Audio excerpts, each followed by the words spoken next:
नेपाल में 9 सितंबर को जो हिंसा हुई थी और प्राइम मिनिस्टर ओली छोड़कर चले गए थे, वो कहाँ गए हैं अभी तक कोई जानकारी नहीं है। लेकिन ये एक बहुत ही बड़ी घटना है जो भारत के लिए भी एक चिंता का विषय है, क्योंकि भारत के पड़ोसी देश जिनके साथ हमारे घनिष्ठ संबंध हैं उनमें इस तरह के उपद्रव होना और सत्ता तख्ता पलट कर देना ये कोई छोटी मोटी बात नहीं है। भारत को इसके लिए बहुत सावधान रहना पड़ेगा, क्योंकि चीनी एजेंट जो हैं वहाँ पर बहुत ज़्यादा सक्रिय हैं। वो इतने ज़्यादा सक्रिय हैं कि दिखाते कुछ हैं और करते कुछ हैं। जब सन 2000 में नेपाल के राज परिवार की हत्या हो गई थी उन्हीं के बेटे के द्वारा, तो उस समय दिल्ली में कुछ लोग थे, मेरे कुलीग था एक, वो मुझे कहता था कि ये जो शहज़ादा है ये मतलब जो बहुत ड्रग्स होती हैं वो खाता है और पीता भी है, तो उसके नशे में उसने अपने सारे परिवार को मार दिया। मेरा जो कुलीग था वो एक चाइनीज एजेंट था और उसने मुझे बताया कि वो किस राजकुमारी से शादी करना चाहता है और किससे नहीं करना चाहता। ये उसके सारी पर्सनल डिटेल्स भी उस मेरे कुलीग के पास थी और वो एक चाइनीज एजेंट था।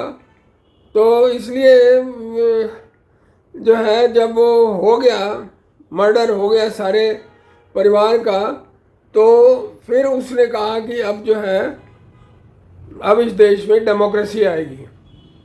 अब डेमोक्रेसी का क्या रूप है वो हमने देख ही लिया है। कई बार सरकारें बदल गई, कई बार सरकारें जो है ना छोटी थोड़े से समय के लिए रही, और जो मौजूदा सरकार है ये भी बहुत थोड़े समय के लिए रही और फिर अब इसका तख्ता पलट हो गया। तो ये एक हो सकता है कि वहाँ चाइना जो है वो नेपाल में हस्तक्षेप करे। इसलिए अच्छा यही है कि भारत जो है नेपाल के साथ अपने संबंध बना कर रखे, और ना ही केवल बना कर रखे बल्कि नेपाल को सहायता भी दे। जैसा कि वहाँ बहुत ही सेंसिटिव लोग हैं जो हमारे साथ रहना चाहते हैं, उनको अपने पास रख के, अपने साथ रख के उनको करना चाहिए। ये सिचुएशन बहुत ही नाजुक है और मुझे लगता है कि चीन जो है नेपाल के ऊपर भी कोई एक्शन ले सकता है, अंदर ही अंदर कोई ऐसा काम करे जिससे कि नेपाल के लोग भारत के खिलाफ भड़क जाएं और भारत के खिलाफ हो जाएं। तो इस बात के लिए हमें तैयार रहना चाहिए और भारत को अपनी प्रभुसत्ता जो है ना उसको संभाल के रखना पड़ेगा। 1956 में नेहरू को नेपाल के महाराजा ने कहा था कि आप नेपाल को भारत का एक अंग बना लीजिए, एक स्टेट बना लीजिए। यदि ऐसा हो जाता